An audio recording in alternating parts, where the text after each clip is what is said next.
Hey everybody, here with Fil Henley from Wings of Pegasus, and I know you guys have watched his channel. He's doing some amazing things for authenticity in music. I thought it'd be really neat to have him on the channel to share about what he's got in the works and what it means, honestly, for the whole music industry, for performers, for students, for teachers. I mean, it's a big deal.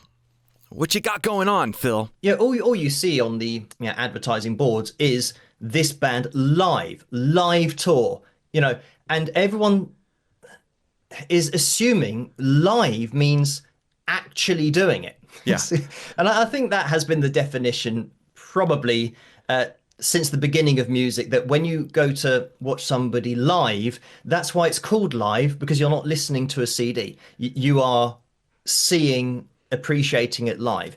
So yeah, that was very much the angle that people, once they'd then gone to this show and even actually being there, they have this, I don't know, feeling of being misled, because they think, well, this isn't what I paid for, because I'm paying for a live show, for a live vocal, and what they're getting is not that. So yeah, this really got me thinking over the last kind of 12 months is how long I've been working on it. But my focus has been really to bring a bit of transparency and honesty to the music industry in general, and especially for live performances. And I know the application of what I'm doing most likely will spread, but for live performances, for people to know if they are going to be hearing a live vocal. And the thing that I'm working on is called Authentic Vocal.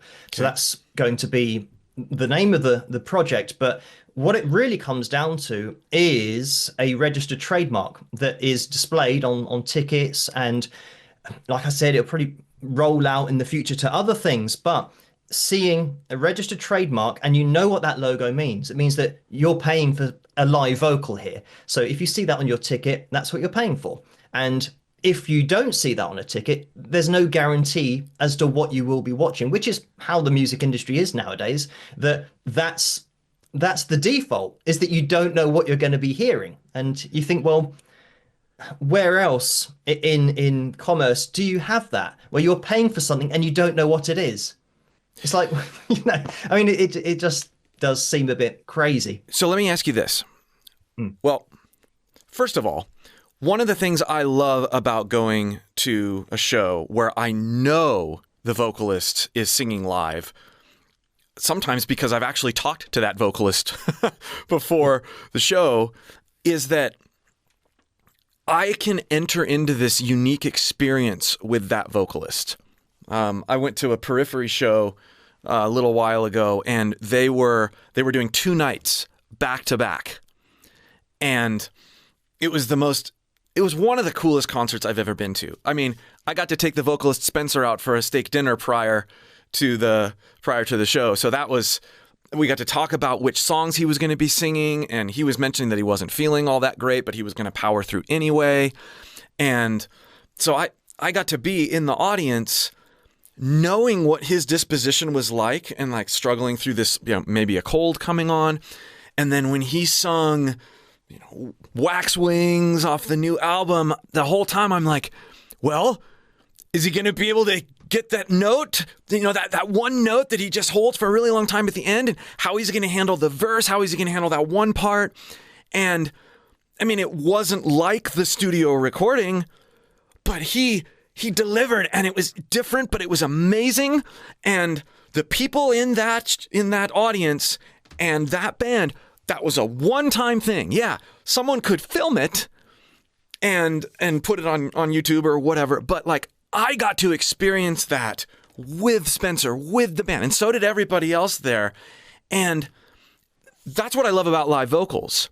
I went to a Chris Daughtry show a little bit ago, and I knew he was singing everything live, and the energy and the connection I felt with him. And that doesn't just go for vocalists that I know. When I got to go to the first Audio Slave show at the Fillmore when they like it was the first one that Audioslave did as a band, and it was in Denver. And I remember just feeling so honored to be there because I knew a little bit about, Chris Cornell was coming out of rehab. This would be the first show he's played in a long time, really. I mean, he's done some solo stuff, but wow, this is quite the privilege. And I remember initially being a little bit shocked that the sound of his voice was just oddly different. I'd been listening to the albums, Audioslave, but also listening to, Soundgarden. And then it's like, actually, though, this is the first time, not the first time I'd heard him do a live performance, but the first time I had actually gone to see him and been in the same room with him live. And I cherish that. It's, he calls up this song that I've been listening to on the album, Show Me How to Live, and he sings it, and it's different. And he fudges some things and can't quite make it, but it was, if it had just been the album recording or an alternate take that they'd done in the studio of the vocals with live musicians, or even parts of it where, okay, the verses were sung live, but then the chorus was, it defaulted to this thing that sounds way different than the experience I'm having, I would have been disconnected. And I've been to shows with bands I really respect where that's happened. The low stuff, the non-challenging stuff is live, and then we go into the chorus, and then, wait a minute, now there's background vocals that aren't represented on stage, and now there's this vocal that sounds more produced and a bit more perfect, and maybe even pitch corrected. And there's this detachment that I sense, but also this detachment that I feel like the audience, there isn't quite this, like, everybody's sitting on the edge of their seat if they're sitting, or they're standing and they're, hoping and being there and supporting the artist, because the artist in some weird way has detached and not supported their audience. So I said I was going to ask a question. My question is this. Where do we draw the line? Is an authentic vocal something that the live vocalist has to be responsible for all of the vocals? Or is it like, I recently had you watch a Michael Jackson video that I did where there was Michael Jackson vocals and he was giving an amazingly connected performance, but he was sick.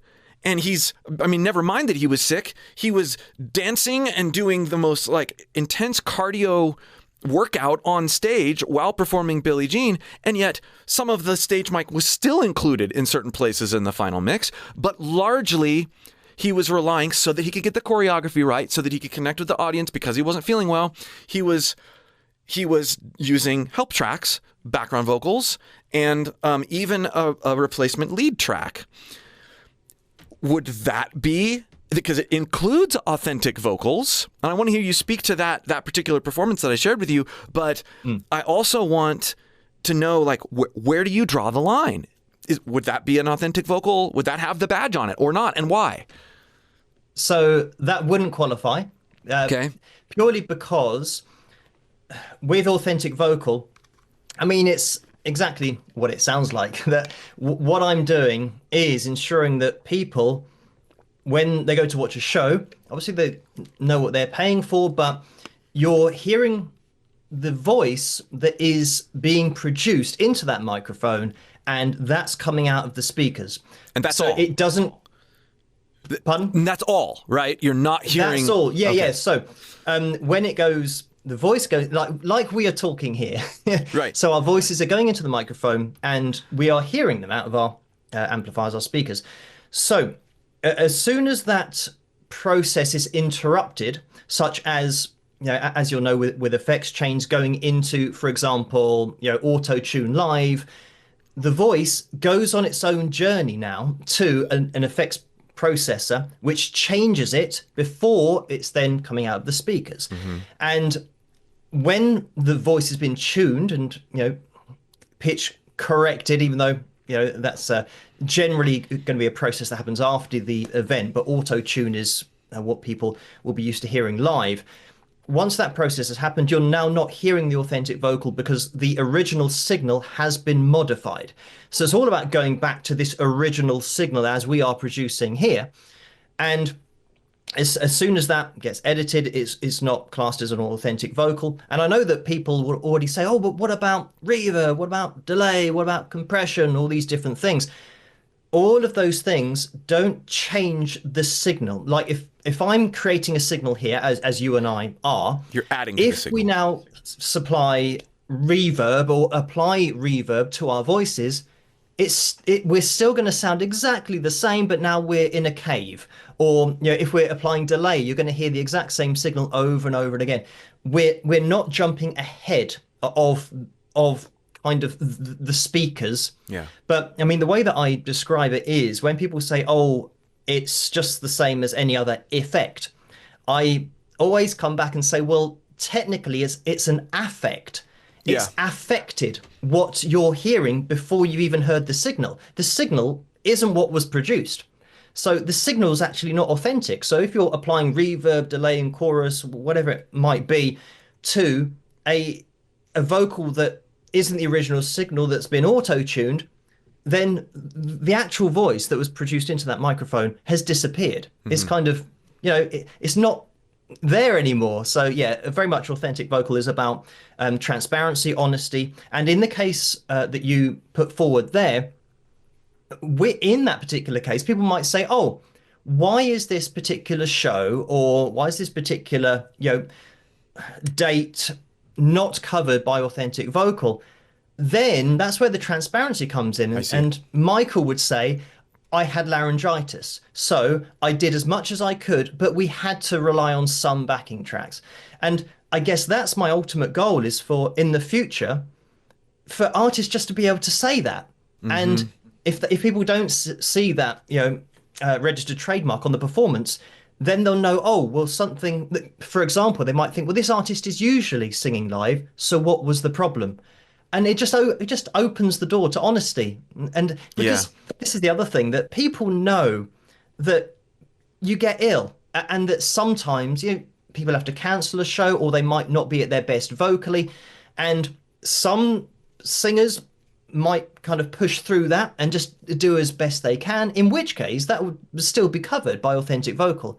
And then there's the other point that people will say, oh, like you've said, that the high note wasn't quite there, and the melody maybe changed a bit because you can see that they're kind of saving their voice. But when you've got the authentic vocal logo on there, you know why. You think, oh, they're doing that because maybe you can hear their voice isn't quite there, but they're doing they're doing what they can. And therefore, when people say, oh, that performance wasn't very good, they say, yeah, but look in the corner. He's doing that. Yeah. And that's where you can compare it with other performances where you don't see the logo and they're nailing it, So it's just, that honesty and transparency is the way that I'm going with it, really. I really like that, especially, right? Oh, this is live, but it's not quite where I expected it to be. Another vocalist that I've really appreciated in the performances that I've seen, he's not doing much at the moment, but is Brendan Urie. And, he would very routinely, lower songs that were really demanding live. And, I mean, Brendan as a, when he was doing stuff, I mean, monster live vocalist, monster studio vocalist, incredible entertainer. And yet, he was lowering stuff. And yet, he was doing things that were very obviously live. Of the stuff that I saw, I'm sure there's stuff out there where he's been doctored or something. I don't know, but he, in my mind, is one of those vocalists that I love to watch live because I'm fairly certain I'm going to get an authentic performance, something that hasn't been, it's going to be rougher than the studio recording, but that's actually why I'm looking for it. That's actually why I want to engage with it. Not because it's going to be as good. It's because it's different in ways that I, as a vocalist, can relate to. What do you hope that authentic vocal is going to bring value-wise to you as a student? So I think I've got the advantage of being able to hear all of the tuning, all of the pitch correction, all of the auto tune. But I know that a lot of people can't hear that. So it means that what I'm judging another singer's performance on is different. Hmm. Like yourself, when you're listening to somebody sing and it's genuinely live, you can hear all the tiny things that are different that are purely because it is live. That the artist, or the vocalist isn't going to be shredding their vocals every night because it's impossible. So you're listening to how they're navigating their way as best they can Yeah. through their live versions of the songs that might mean you're kind of meandering around a melody and just taking maybe a semitone or a tone off a particular note. So even that makes the live performance unique Hmm. because you're hearing all of these different things going on that Hmm. you wouldn't do otherwise. So yeah, as a student of the voice, because I've got that advantage, it means that all of the stuff that I know is tuned, I can put off to one side and think, well, that's unrealistic. Hmm. Nobody's ever going to reach that because that's hitting finite values and it's manipulated, and effectively it's a computer processor that is causing the voice to go to these places. So I can focus on the singers that are actually singing live and hearing what they're doing. So What about, so we're talking specifically about tuning right now, yeah. but talk a little bit about the studio versus live, and really we're talking about help tracks or backing tracks or miming as well, because oftentimes when someone who is singing live but miming, they're miming to a studio recording which has been maybe pitch corrected, but we could throw that over here for a minute. But it's been comped, or what we're hearing through the speakers is a product of something that took them 5 or 6 hours to record and edit, and make sure the breaths are all good and the cutoffs and oh, I screwed up that note, let me punch that one. Speak to that, because you can't hear that as tuning, but you can hear that as, well, or can you? Can you hear that as like, do you throw those performances out as well if you suspect that there's a backing track or a mime track? So in very detailed cases that I haven't pointed out in particular analysis videos because I think it's getting into maybe a bit too much detail, but when I'm listening to an isolated vocal through reference speakers, I can hear the comp takes where Mm-hmm. and you'll know this Yeah. where you end a particular vocal phrase. If you're singing that phrase in isolation, you're not worried about your breath for the next phrase. Right. So you can end that and then, grab your bottle of water, have a drink. Okay, right, let's get the next phrase Yep. down.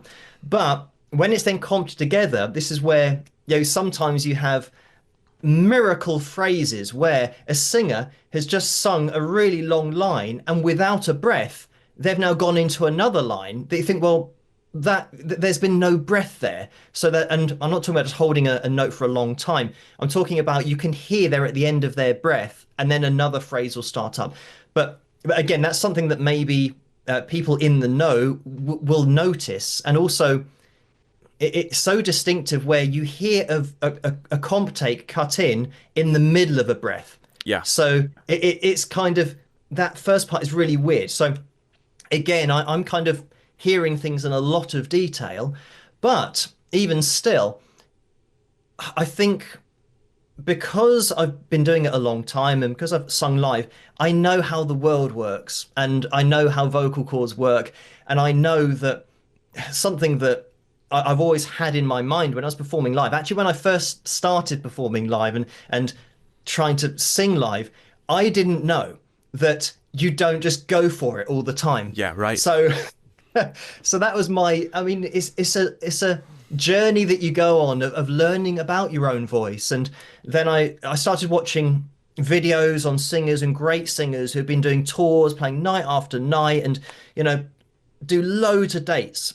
And something that stuck with me is I can't remember who it was, but a vocalist said, every night I give it a good 70 to 75% of what I can do. And I thought, oh, I wish I knew that earlier, Yeah, rather right. than burning out my voice kind of night after night. And that's, again, I've got a lot of kind of insider knowledge of how to judge things.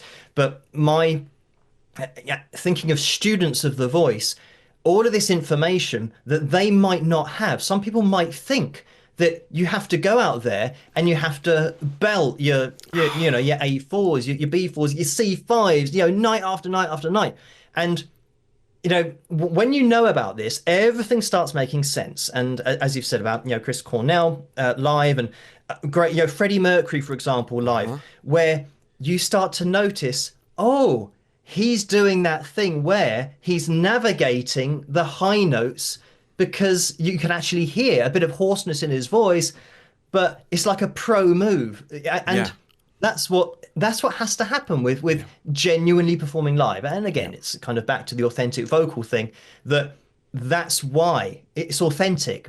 That you can hear that something's different because it's a human trying to sing night after night after night. And you've kind of, especially when you're in huge demand, you've got to make those artistic choices as to where to go for the longevity of your tour, to put on a show every night and make it a great show, but at the same time be able to last for the whole tour and not have 3 nights that were amazing and then 20 nights that were really dodgy because you might even have to cancel the rest of the tour because you might get nodes or really bad stuff that happens from, I guess, living in this dream world of, oh, everyone's singing perfectly all the time, they're all hitting these notes perfectly.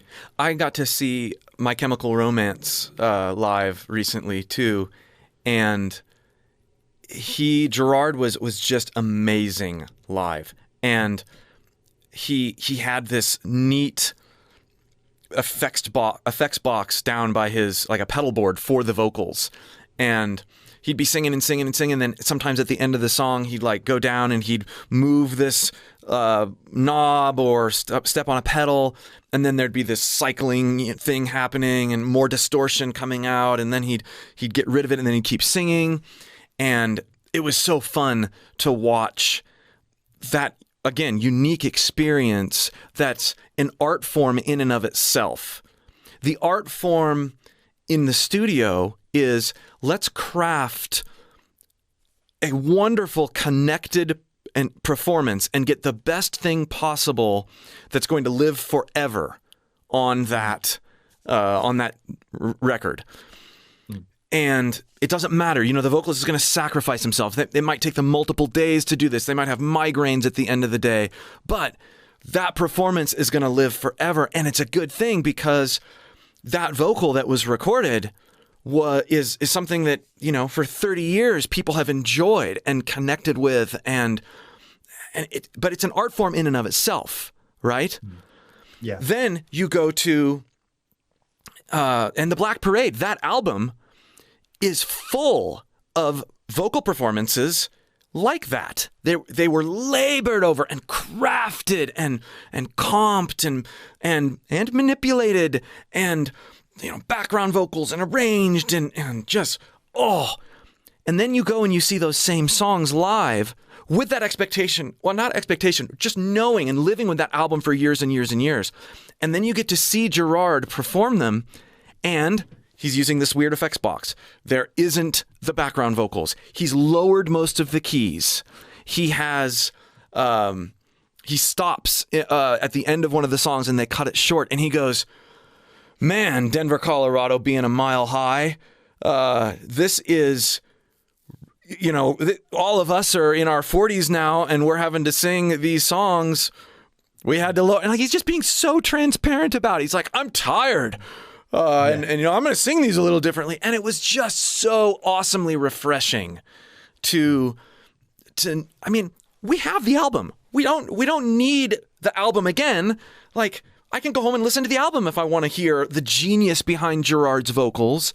I got to experience slightly struggling Gerard, but in the midst of that struggle, I got to experience vulnerability and a whole different level of creativity. Just so cool. And I And just it's that human connection, yeah, because you can listen to somebody's voice in the studio and multiple albums, and yeah, it's all going to be pristine. But then when this is the thing about going to a live show when it's all genuinely live, you hear somebody singing, is that connection to them as a person, yeah, that, oh, you're yeah, as vulnerable as I am, hmm, and your voice is like mine, and you get, that's where the connection comes from, that you're now the same. Because yeah, yeah, everyone can kind of idolize a voice, but when you then hear them in real life, it's kind of bringing everyone together to understand, oh, we are all the same. We all have the same issues. And especially for students of the voice, everyone goes through issues, and it can only be a positive thing. I mean, not only in the vocal world, but in the world in general, to know to know that people that are idolized are human. They are the same as you. yeah, So don't set the bar there, because exactly, not even they reach it. right, They can't reach that bar. So just, yeah, have this appreciation of what it is to be a natural singer, and, hmm, you know, get get used to the hurdles, because everyone goes over them. And, sometimes if a hurdle's, yeah, too high, you go around it. What can you do to just dodge that and then keep on going forward? So, for a I mean, time, yeah, there's an artistry to that, yeah, there to is, keeping moving forward, and not actually having to worry about being perfect and thinking, oh, I can't get over this particular hurdle because in order to do it, I've got to do this. And you think, well, yeah, but what if you did this other thing that singer did in order to get around that? And I hmm, think, oh, yeah.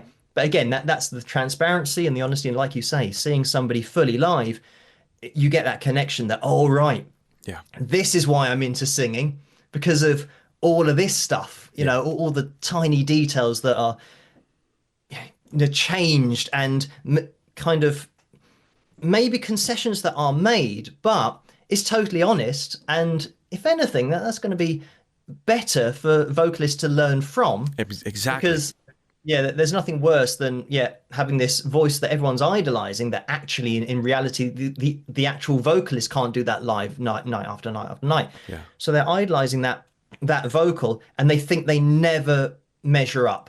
right, And some people say, I can't sing.